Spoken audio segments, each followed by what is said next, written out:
Let's take a break from the monsterverse and go into another monster universe.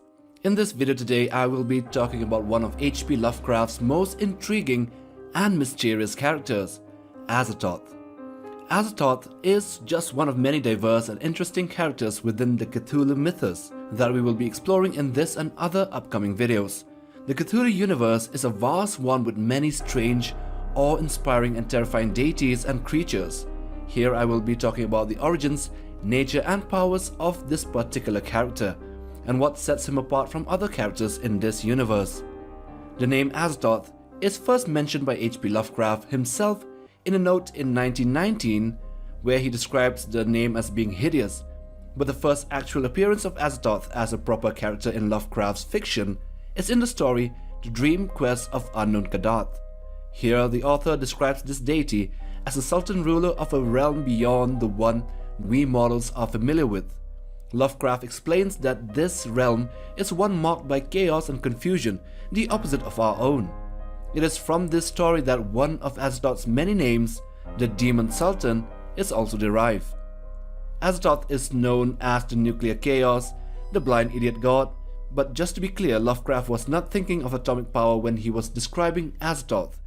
In the story The Whisperer in Darkness, the word nuclear can be seen as a reference to the center of the cosmos in which this god resides. Now the reference to Azathoth as being blind and an idiot can be seen in the story The Haunter of the Dark, and Azathoth is also described as being mindless in the dream of the witch house.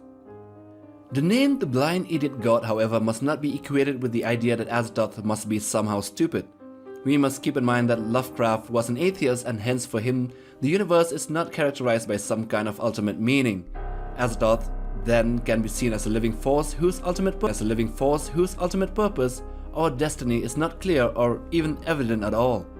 This is what partly contributes to the mystery and confusion surrounding his character. Gods are usually portrayed as having a goal or a tendency towards one. However, in Azathoth's case, there is no conscious striving towards one. He just simply exists. Now all gods have their own age, distinctive abilities and powers. Accordingly, the deities in this mythological universe are divided into four major groups: the outer gods, the elder gods, the great old ones, and the other gods or the great ones. The outer gods are those who have been in existence far longer than the actual beginning of this universe itself. One can even go so far as to say that they are primeval in nature. Keep in mind that while the terms the outer gods and the other gods are used interchangeably at times by some people, the former are more powerful than the latter.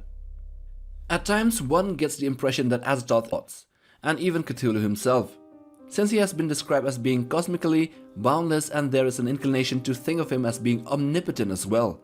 This is especially true if we take into consideration that Azathoth's real name is rather a mystery and that it is not listed even in the Necronomicon. However, it is believed that his real name, if it is ever to be mentioned, will instill fear in the hearts of both men and gods.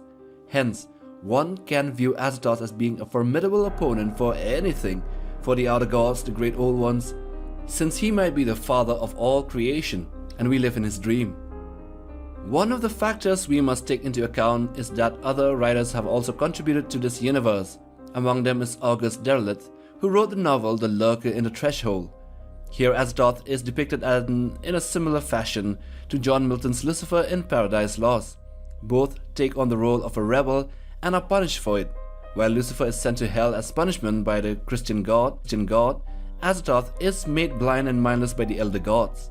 If we consider Derleth's addition to the mythology, then omnipotence is not the word which we can use to describe Azathoth. This, however, does not make him any less close to omnipotence. It is also reminded that the powers of such mythological characters are subject to change depending on who writes them. As readers, our perception of their strength and gifts will also change accordingly. When it comes to Azathoth, there is no real standard with which to compare his powers. It is not simply a matter of measuring physical strength and speed, but one can argue that such a character's abilities would partly depend on the reader's imagination as well.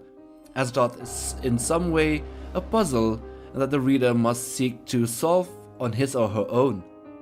Lastly, there is the popular view that Azathoth actually created the universe and all its contents through his dreams. As long as he sleeps and is kept appeased by the music of his servants, the world will continue as it is. His waking up is akin to an apocalypse where the entire world and the universe will cease to exist. This is a point that is very similar to the philosopher Berkeley's idea that perception is existence. It also reminds us of the simulation theory, where the universe is just a simulation of some unknown technician of some higher beings, extra-dimensional beings, and it is a very terrifying thought indeed. So, Azathoth is one of Lovecraft's most enduring creations. He is haunting while his true form remains somewhat in the shadows and it's nightmarish. There is also more to be said about this deity and others in the Mythos. They are all connected: Azathoth, Nyarlathotep, Cthulhu, Shub-Niggurath and others. So now we have come to the end of this video. Do hit that like button for support, subscribe to be a part of this MindCube family, and hit that bell button for regular updates on monster videos right here on MindCube.